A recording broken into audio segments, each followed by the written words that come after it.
So I'm really excited to introduce our next speaker. Chris Carrington is the CEO of a company called ServiceSource. Probably many of you in the audience use ServiceSource. ServiceSource is a revenue as a service company, public company that provides managed services around driving more revenue from your clients. And ServiceSource has a ton of experience living a lot of the things we're talking about here. So before Chris comes on, we're going to play a little video. The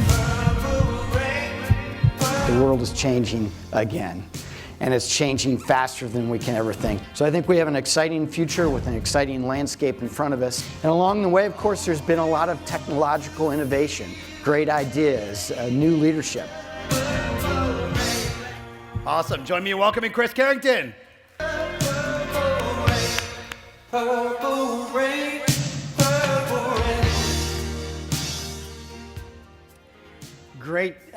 Great honor to come out and to Prince's song. It's a great way to get started here. Well, good morning. Welcome to the era of digital Darwinism, a time where technology companies must choose to embrace the changes happening around them and move to a model of customer success or risk extinction. Of course, the Darwinism perspective. This is a time where we no longer define a customer's ability to make your product successful, but your organization's ability to make a customer successful. A time where we live in a world that the perpetual product-based licensing model is fading away, and the subscription-based economy is rapidly emerging. But maybe the best definition is a time in a world in which we live where customers no longer buy product, they buy outcomes.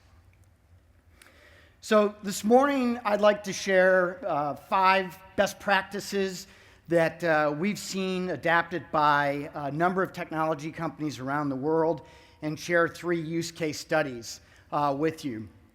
And this is based on ServiceSource's success over the past 17 years as a pioneer of recurring revenue.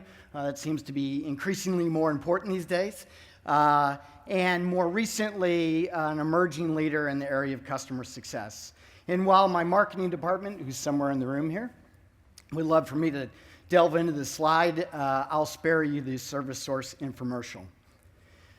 So let's talk about pioneers in an industry, and I'm not talking about insurance here, by the way, but I'm talking about the fitness industry. Right? Because this is an industry that introduced 40 years ago the business model of subscriptions. And so we can look back or look at this model as an instructive insight as to what goes right and what goes wrong with the introduction of a new business model. Clearly, over the last 40 years, this is an industry that has made it possible to get away from high startup costs and get easy on. But over these last 4 decades, they've also proven it's been an industry that's been easy to get off. So when you first look at the data around the fitness industry, some of the metrics would suggest great success. The first being there's more than 35,000 clubs alone in North America that serve some 53 million customers who generate $25 billion. I think that's a pretty good SaaS subscription-based model. I think all of us would enjoy those type of revenue numbers.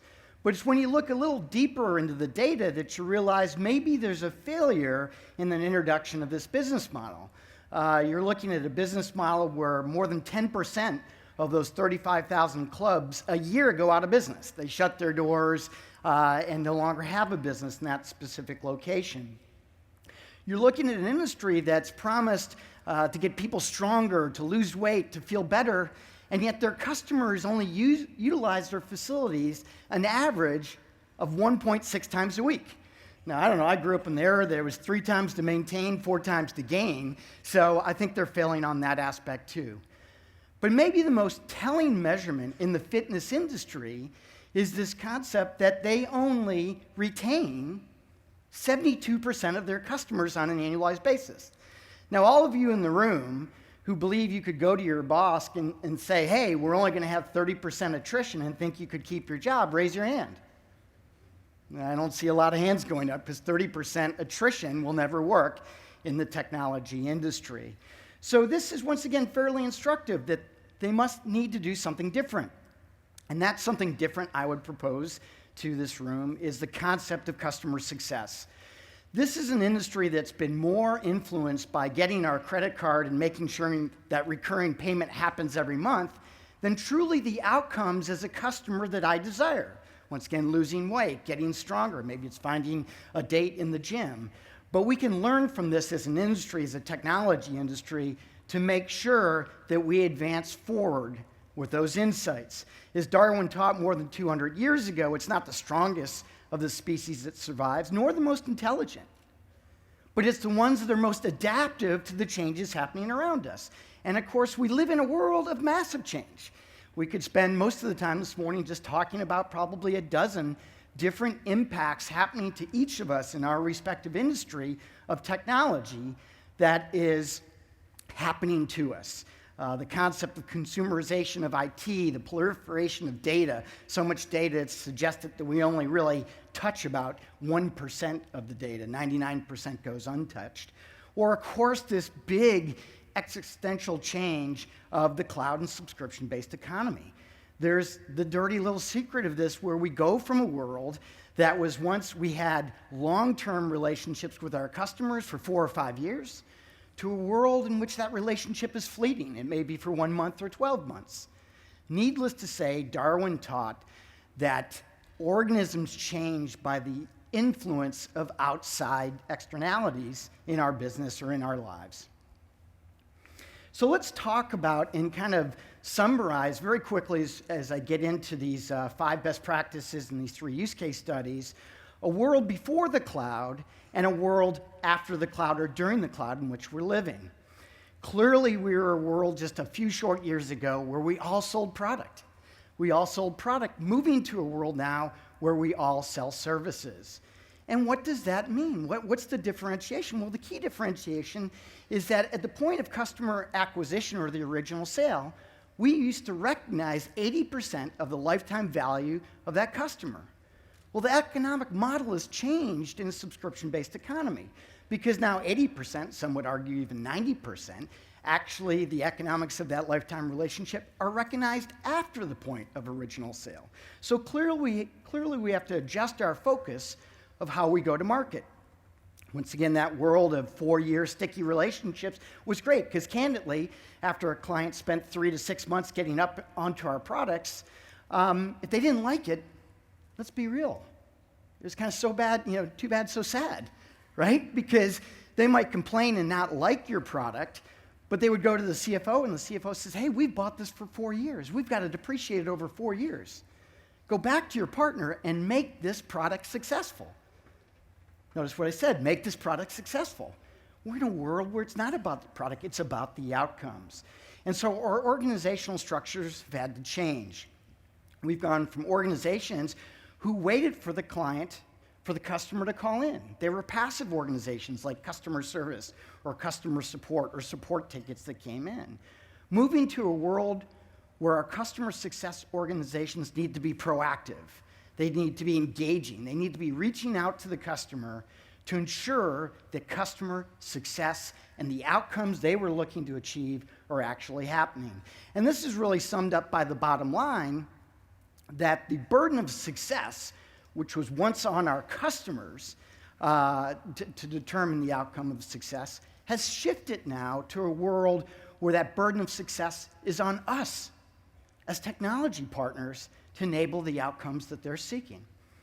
So now that we've kind of, summarized this changed world of what is occurring to us, let's look at the 5 most common adaptive strategies we've seen across our 75 global customers that they've adapted to ensure customer success going forward. And the first one is all about data. You heard JB refer to this. We've heard about it yesterday. We live in this world, though, where there's so much data. Before the cloud, we really looked at the overall customer relationship value. We segmented our customers in a pyramid fashion, and we had, our biggest customers up top, our enterprise customers, and our commercial mid-market, and maybe our small and consumer customers at the bottom. And we oriented ourselves around that pyramid to how to prioritize our relationships. Of course, that prioritization was probably influenced and changed somewhat based upon the renewal date. The 4-year renewal date was coming up. We had to put together a field sales team or a customer organization inside that could go renew the client. Well, that world has changed because in reality, we were just looking at the tip of the iceberg. In a world where we get access to usage data and support tickets and call data and logins and all like that, it's a matter of deciding which data is most important to look at. We'll never be able to look at all of this, at least not yet. But our experience in working with our clients is maybe the most important data that's arrived just recently, thankfully to the cloud-enabled world and the subscription economy, is usage data. Why usage data? Because usage data points us in the direction of customer behavior, right? No one really has the luxury to talk to all of their customers, but what we do potentially have the luxury to do is understand and study their behavior, of course, across the time of the relationship. And what I mean by that is that the reality is if a customer onboards and adopts the usage of your service, and they're using it within the guardrails of what you would typically expect, you probably don't have time to call them. But the customer that came on, started using the service, and is starting to decline in their usage, they're a churn risk. And as we heard JB said, you can't afford to have those clients churn out of the business. So it might be, based on their behavior, instructive to call those customers now, to help them with onboarding plays or adoption plays or education around the benefits that your offering can give to them. On the contrary, we might look at usage data to identify those super users, those ones who are most likely possible for cross-sell, upsell. So we'll call them now because we see a pattern behavior based upon this usage data that suggests we should call them because it's a good time to grow our revenue. If we look at the second adaptation strategy for customer success, I would suggest to you it's around organization. And that's why a lot of you are in this room at this conference. And that is, this graphic probably just depicts the past very well. It was like herding cats. We had numerous siloed organizations, all with the responsibility and accountability to talk to our clients. Luckily, in the before the cloud world, we had 4 years to figure it out before we really had to get synced up with the client. But in a world which we may only have 360 days, I would recommend to you that we've seen really successful organizations put in place an organization that brings all of this together and that puts a process and approach that really leads to customer success. The third adaptive strategy that we've seen across successful customers is really around process. Once again, once you get all of your data synced up and once you get your right organization in place, it's time to put a playbook in place that really allows your customer success managers to know how to go through the course of the year. Once again, getting this intelligent insight from usage data, be able to use that to help your customers on board and achieve what? Time to value. Because we don't have 4 years anymore. We may only have 360 days. In fact, many of the new entrants are starting to price their services offering on a monthly basis. And so you have even less. And then, of course, over time, you're going to make various plays like retention plays, save plays, but ultimately getting to that point where you can cross-sell and upsell. Number 4, and certainly thanks to our hosts at Gainsight, who have one of the best technology platforms out there, I thoroughly believe that. We utilize Gainsight with a number of our clients and use a number of other technologies, but it's important to realize the technology in of itself, while is essential to scale your customer success operation, it may not be the holy grail. Because at least in our experience, we use between 6 to 10 different systems that we've had to integrate together that puts us in a position to be a partner with our clients to help their end customers. So this is a big project that you need to get started on, and it offers the hope of scalability, but realize it's not that easy holy grail that you may be looking for. I think fifth and last of important adaptation strategies for customer success is around this concept of measuring outcomes. Last year, we did a co-study with Forbes where we looked across more than 100 different customer success organizations in the technology industry, and we came up with a capabilities maturity model that studied the maturity of an organization's customer success. And you may be rated a 1 where customer success was just accidental. Don't admit that to your boss. Once again, bad way to go. You might be disciplined, where you have a repeatable process that leads you to customer success. Or if you're in the fortunate position and you're down your journey a long way, you might actually be strategic, where you have clear visibility into the overall health of each and every one of your customers. The good news is it doesn't really matter whether you're a 1 or a 5.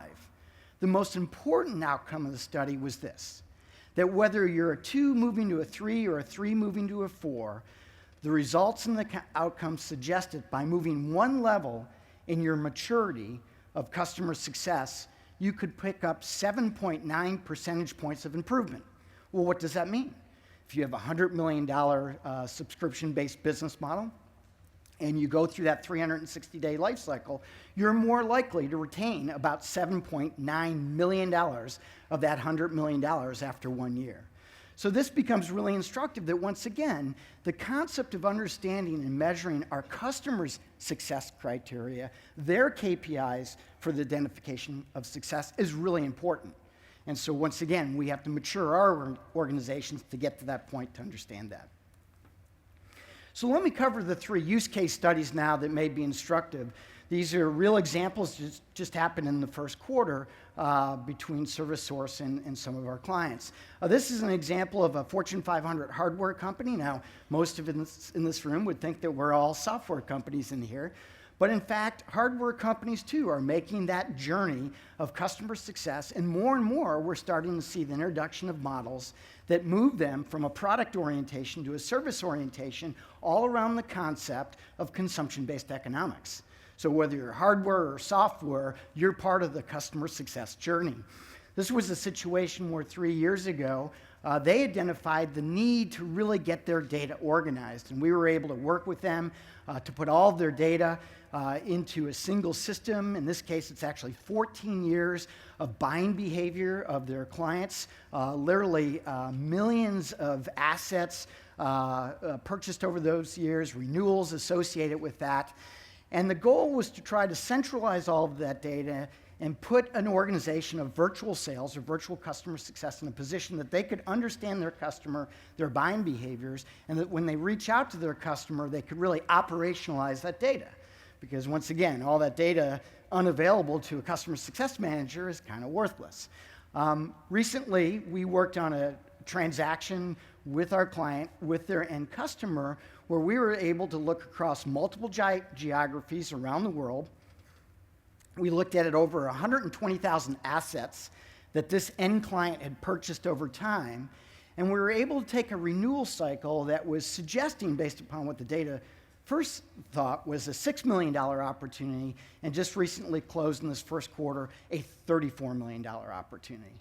And I think this shows the huge potential in front of all of us as it relates to customer success. Across their entire portfolio in which we work with them, which is over $1 billion of assets and revenue, we've been able to increase their overall portfolio by 28%. When you're talking about $1 billion going up 28%, I think that defines customer success. In the second example, this is a software company, one of the largest software companies around the world in which we work with, that obviously wasn't born in the cloud. It was a premise-based product license model software, but they started realizing over the past couple of years that they had to more rapidly move to a cloud-enabled solution. And so in working with them, we created an adaptable business model that was really focused on, once again, customer outcomes, and mirroring that up with maximizing the customer lifetime value of that relationship.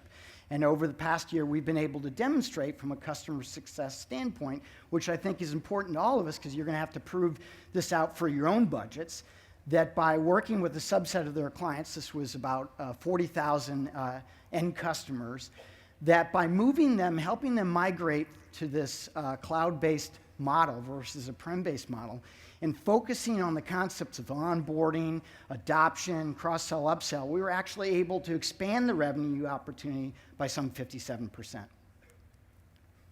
In this last example of truly Darwinism in action, This is an organization that actually was fundamentally print-based. They had just, in the past couple of years, gone to a model where an information services company, you could download. It wasn't really interactive, and realized their model was quickly dated and that they had to move to truly a subscription-based environment where data was interactive, information was available on a 7/24 basis, it was constantly being updated. Well, in the process of making that move, we were able to sit down with them and look holistically across the essential elements of a customer success model, this being your people, your processes, your technology, much like the 5 best practices I spoke to. And by looking at that, the goal and the outcome in talking with their end customers was really measured by usage. Because this is truly a model where it's a monthly subscription. So if I stop using it pretty quickly, I just shut off the payment. And so they determined that the ultimate success was measured by increasing the users to an acceptable level of daily, weekly, and monthly usage. And through designing a series of onboarding plays and adoption plays, over the course of time, we were able to increase their active users by some 33%. So in closing, with a couple of slides, I'll leave you a couple of quick thoughts. First of all, we call it the 3 E's: engagement, expansion, and extension. It's the entire world in front of us post the initial sale or initial customer acquisition. It's what you've heard from the panels this morning, that it's all about increasing the potential of your customer relationships through having an appropriate process, an appropriate use of data, an organization, a technology platform, and specific outcomes that are measurable by your customer success managers that allow you to go through the course of that 360-day cycle, ensuring customer success. And I'd leave you with this. One of my favorite phrases: every morning in Africa, a gazelle wakes up. It knows it must run faster than the fastest lion or it will be killed. Every morning a lion wakes up and knows it must outrun the slowest gazelle or will starve to death. Doesn't matter whether you're a lion or a gazelle, when the sun comes up, you better be running. Whether you're a hardware company, a software company, an information services company, I know this: there are new entrants coming onto the playing field or the prairies every single day of our lives. And we all have to be ready. And I'll suggest to you that customer success is that pathway to surviving, whether you're a gazelle or a lion. Thank you very much.